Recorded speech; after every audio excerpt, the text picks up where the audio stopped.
नमस्कार, मी सुषमा स्वागत करते तुमचं माझ्या यूट्यूब चॅनलमध्ये।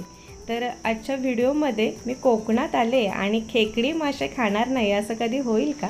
तर खेकडी मासे आणि माझ्या आजीच्या हातची पारंपरिक रेसिपी मी तुमच्यासोबत आजच्या व्हिडिओमध्ये शेअर केले, तर व्हिडिओ शेवटपर्यंत पाहायला विसरू नका। तर आता इथे माझी आजी ना तांदूळ भाजते, तर मी भिजत घातले होते तांदूळ, पण ते मी शूट नव्हतं केलं। इथे ना बऱ्याच गोष्टी माझ्याकडून ना राहून जातात, पण असो मी तुम्हाला तोंडी सांगते, जर कोणती गोष्ट राहिली असेल ना तर ती। आता तांदूळ इथे ना नवीन तांदूळ येतात ना तर ते घ्यायचे, जर तुमच्याकडे नसेल तर तुम्ही रेशनचे सुद्धा घेऊ शकता। आता हे तांदूळ थोडा वेळ भिजत घालायचे, म्हणजे 2-3 तास जरी घातले ना तरी चालतात आणि नितळवत ठेवायचे। नितळवल्यानंतर छान असे तव्यावरती खरपूस भाजायचे, जसं माझ्या आजीने आता भाजले ना थोडे थोडे करून असे लालसर होतपर्यंत भाजून घ्यायचे। आणि भाजून झाल्यानंतर मिक्सरला सुद्धा करू शकता, पण जात्यावरती हे पीठ दळलेलं असेल ना तर त्याचा पदार्थ खूप छान होतो।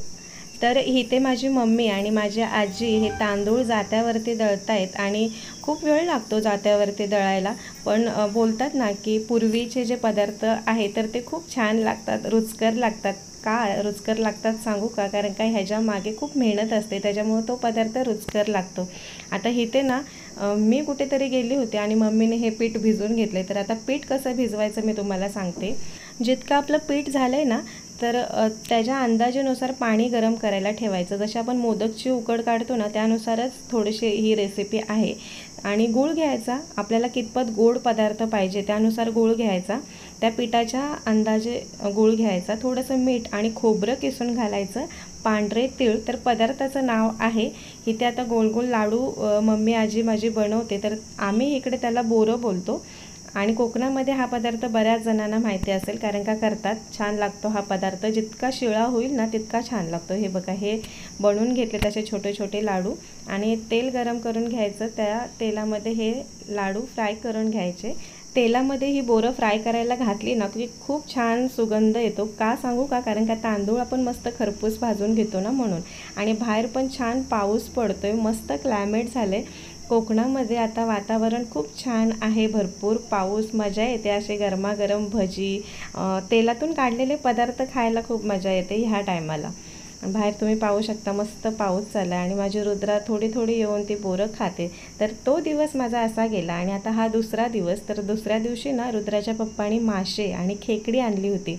आता कोकणात आले आणि खेकडी आणि मासे खाल्ले नाहीत असं कधी होणार नाही, कारण का मी कधीही आली ना की खेकडी मासे भरपूर खाते। आणि इथे आली ना की माझं वजन वाढतंच, कारण का मला तिकडे काहीच खायला मिळत नाही पंजाबमध्ये, त्याच्यामुळे मी ठरवूनच येते की सगळं खायचं, 1 महिना राहो किंवा 1.5 महिना राहो, पण जे जे मी तिकडे खात नाही ना ते इथे डबल टिबल घेऊन खाते। आता हे मळ्याचे मासे तर सहसा मिळतच नाहीत, इथे सुद्धा नाही मिळत। आता पाऊस पडतोय म्हणून वळगणीला किंवा नदीला भरपूर मासे आलेत आणि आता मासेवाले भरपूर मासे घेऊन बाजारामध्ये विकायला सुद्धा येत आहेत। तर आता इथे आणलेत आमच्यासाठी मासे, तर ते मी फ्राय करून घेतलेत। आणि आता पावसाळ्यामध्ये माशांच्या पोटामध्ये अंडी असतात, तर ते मासे सुद्धा खायला टेस्टी लागतात आणि छान मासे भेटतात एकदम फ्रेश। तर इथे पाहू शकता, इथे मी थोडेसे फ्राय करून घेतलेत आधी आणि आता राहिलेले बाकीचे परत कढईमध्ये फ्राय करायला घातलेत। आता हे मासे मी फ्राय करण्याच्या आधी ना त्याला लाल तिखट, गरम मसाला, हळद आणि मीठ बस इतकंच लावलं आहे, बाकी फोडणी बिडणे काही नाही। गरम तेल करून घ्यायचं, तेलामध्ये हे मसाले लावलेले मासे घालायचे, पटकन चमच्याने हलवायचे, नाहीतर थोड्या वेळानंतर जर हलवायला गेलात ना तर मासे फाटले जातात, म्हणजे तुटतात, त्याच्यामुळे लगेच हलवायचे, नंतर परत हलवायचे नाही। आता इथे मासे फ्राय करून घेतले आणि खेकडीसुद्धा आणलेत। तर ह्या वेळेसची खेकडी ना इतकी खास नाही मिळत, का सांगू का? तर ती पिल्लं सोडतात ना त्याच्यामुळे। गणपतीनंतर खेकडी खायला छान लागतात, कारण का ते हिरवा पाळा वगैरे त्यांना खायला भरपूर भेटतं। आता पाऊस पडतो ना मग खायला भरपूर भेटतं, त्याच्यानंतर ती छान होतात। आणि दसऱ्यात म्हणजे गणपतीनंतर किंवा दसऱ्याला ही खेकडी छान ठुसठुशीत होतात आणि चविष्टसुद्धा लागतात, चवीला रस्सा छान होतो। पण असो, आता मला तेव्हा खायला नाही भेटणार, कारण का मी तेव्हा सुट्टीला नाही येणार आहे, आत्ता आले, त्याच्यामुळे भेटले तर खाऊन घेते। पण छान होती, रस्सा आम्ही छान बनवला होता। तर ही इतकी खेकडे आणलेत आणि ती मला काही तोडता येत नाही, त्याच्यामुळे आता पूर्ण साफ करून रुद्राचे पप्पा देणार आहे। तर इथे पाहू शकता, हे असं हाताने पकडायचं आणि ते धुवून घ्यायचं जर माती वगैरे लागलेली असेल तर। पण सहसा ना खेकडी पाण्यातली साफ असतात, त्याच्यामुळे तरी पण स्वच्छ धुवून घ्यायचे आणि मग ती पकडायची पण एक टेक असते, ती काय मला माहिती नाही. हे असं पकडतात आणि नंतर मग त्याचे एक एक नांग्या म्हणजे ते जे पाय आहेत ना तर ते तोडायचे. ते तोडून झाल्यानंतर मग खेकड्याचा जो मधला भाग असतो तर त्याच्यावरून कळतं की हे नर आहे की मादी. तर हे ना सगळे नर होते. आता इथे तुम्ही पाहू शकता खेकड्याच्या डोक्यावरती बॅक साईडला त्रिकोणी असा हा जो भाग असतो ना तो काढून टाकायचा. तो असेल ना तर समजायचा हा नर आहे आणि हे असं तोडायचं. भरपूर कठीण असतं हे तोडायला. आणि मेन म्हणजे हे जे आपल्याला दिसतं ना ब्लॅक त्याच्या पोटामधलं ते भरपूर पौष्टिक असतं. तो चांगला काढा असतो, आपल्या शरीरासाठी एक औषधच आहे. तर आता हे घेतलं असं तोडून आणि बाकी सगळे खेकडी या पद्धतीने तोडून घेतलेत आणि ह्याला बोलतात पेंदा. तर तो पण साफ करून घ्यायचा. आणि खेकडी खायला ना खूप वेळ लागतो. त्याच्यासोबत भाकरी भात इतकी मजा नाही येत ते खायला, पण त्याचा रस्सा आणि ती खेकडी फोडून खायला खूप मजा येते. आता इथे ना रस्सा मी गॅसवरती बनवून घेतला आणि चुलीवरती आणून ठेवते त्याला उकळी द्यायला. तर खेकड्याची रेसिपी मी दाखवले माझ्या मागच्या व्हिडिओमध्ये, तुम्हाला पाहायला मिळेलच. आणि तरीसुद्धा मी थोडंसं सांगते. ज्या बारक्या त्याच्या ज्या नांग्या होत्या म्हणजे जे खेकड्याचे बारके पाय होते ना तर ते शिजायला ठेवले. शिजून झाल्यानंतर मिक्सरच्या भांड्यामध्ये घालून पाणी घालून वाटले ते आणि नंतर मग ते गाळून घेतलं. त्याचं जे निघणारं पाणी होतं तर ते रश्श्यामध्ये ॲड केलं. आणि बाकी जी त्याची कवची होती ना तर ती बेसनने भरली. आता वडीला कसं आपण बेसन घट्टसर असं बनवतो तर तसंच ते बनवून त्या कवचीमध्ये भरलं. आणि रश्श्याला उकळी येते ना त्यावेळेस चमच्यावरती ती कवची ठेवायची. रश्श्याच्या वाफेने ती घट्ट होते, ते बेसन रश्श्यामध्ये विरघळलं जात नाही. आणि मस्त असा कड येऊन द्यायचा. चुलीवरती जर बनवलं तर आणखी छान लागतं. आता मी थोडासा रस्सा घेऊन बघते कसं झालं आहे. तर मस्त झालेलं. चुलीवरचा कोणताही पदार्थ छानच लागतो. तर चला आता आम्ही दुपारचं जेवण घेतो. तर इथे मी आता ताट बनवते आणि हे पांढरे कांदे छान लागतात खायला ते सुद्धा. तर 1-2 कांदे कापून घेते आणि त्याच्यासोबत लिंबूसुद्धा कापते. तर इथे तुम्हाला मी रस्सा दाखवते. मस्त आटून घेतला आहे रस्सा. झणझणीत चुलीवरचा खेकड्याचा रस्सा इथे तयार झाला आहे. दिसायला सुंदर दिसतोय, लालसर. आणि आता मासेसुद्धा कालच मी फ्राय करून घेतले होते. तर इथे पाहू शकता हे खेकड्याचे पाय, मधला पोर्शन, पेंदा आणि बेसन भरलेली कवटी तर ते घेतलं आहे. आणि एका वाटीमध्ये रस्सा, कांदा, लिंबू, गरमागरम भात आणि सकाळी भाकरी बनवलेली. भाकरी काही गरमागरम नाही आहे, तर ती मम्मी टिफिनला पप्पांना द्यायला बनवते ना तर तेव्हाचीच होती. तर ती नाचण्याची भाकरी, नदीचे मासे फ्राय केलेले तर ते 1 प्लेट घेतलेत.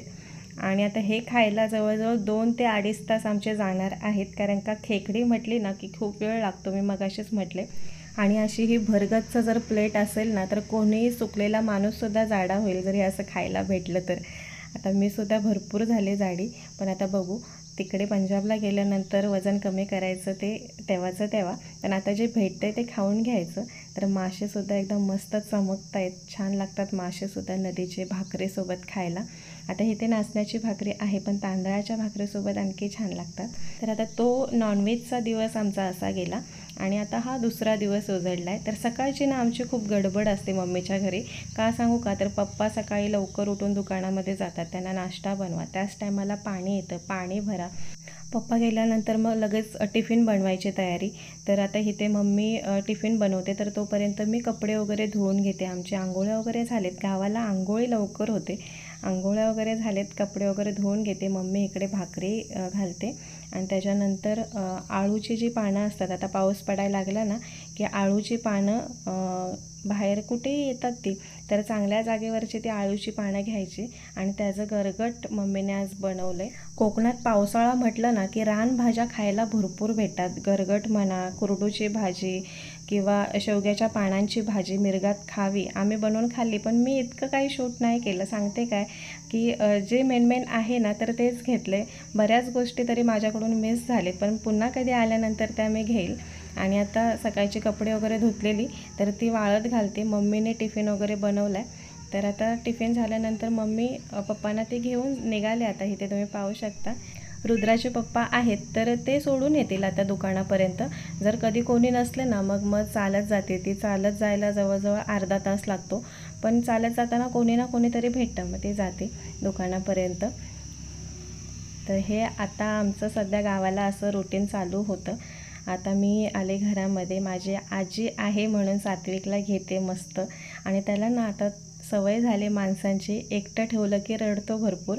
माणसं दिसायला पाहिजेत, मग तुम्ही काहीही काम करा पण समोर त्याला दिसली पाहिजेत. आता इथे माझी आजी आहे ना, तर त्याला एकदम मस्त घेते सात्विकला आणि त्याला सवय झाली तिची.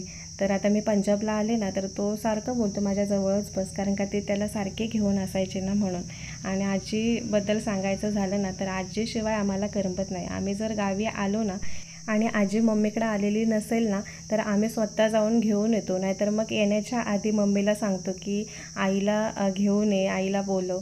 आणि आता ही माझी मोठी आई म्हणजे माझी चुलती, मोठी चुलती, तर तिलासुद्धा व्हिडिओमध्ये बऱ्याच मी दाखवले.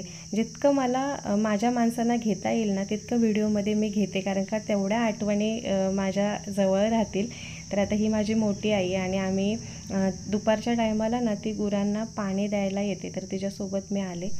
त्यांना आता पेंडा खाऊ घालते आणि नंतर मग पाणी देईल, कारण की आता पावसाळ्यामध्ये गुरं बांधून ठेवतात कोकणामध्ये, कारण का वाफा आलेत, वाफा खातील गुरं म्हणून. ह्या वेळेस वाड्यामध्ये 2 छोटी वासरं आहेत आणि 2 गाया, 2 बैल अशी गुरं आहेत. ह्यावेळेस कमी आहेत, नाहीतर होती भरपूर, पण आता नाही झेपत. त्याच्यामुळं बाबाने सुद्धा कमी केलेत वाड्यातली गुरं. आणि आईलासुद्धा आता नाही जमत, कारण का हात वगैरे दुखतात, पाय वगैरे दुखतात. आयुष्यभर शेती करून आता उतरत्या वयामध्ये ही दुखणी उपटतात, तसं झालं आहे. आणि आता वाड्याच्या साईडने गेल्या वर्षी जर व्हिडिओ तुम्ही पाहिला असेल तर भाजी वगैरे भरपूर पेरली होती, पण ह्यावेळेस काही नाही केलं. ह्यावेळेस वाड्याच्या बाजूने जागा सगळी मोकळी आहे, तर तेच बघते. आणि आता इथे ना माकडंसुद्धा येतात आणि मग जे काही लावलेलं असेल तर ते सगळं खाऊन जातात आणि नाशसुद्धा भरपूर करतात. त्याच्यामुळे ह्यावेळेस त्याने काहीच नाही केलं. तर माहेरी येऊन हे असे माझ्या माणसांमध्ये मी दिवस घालवते. जितकं मला माझ्या माणसांना माझ्या व्हिडिओमध्ये घेता येईल ना तितकं घेण्याचा प्रयत्न करते. व्हिडिओच्या माध्यमातून का होईना ह्या अनमोल आठवणी माझ्यासोबत कायम राहतील. तर चला, आजचा व्हिडिओ मी इथेच समाप्त करते. भेटू पुन्हा अशाच एका नवीन व्हिडिओमध्ये. तोपर्यंत धन्यवाद.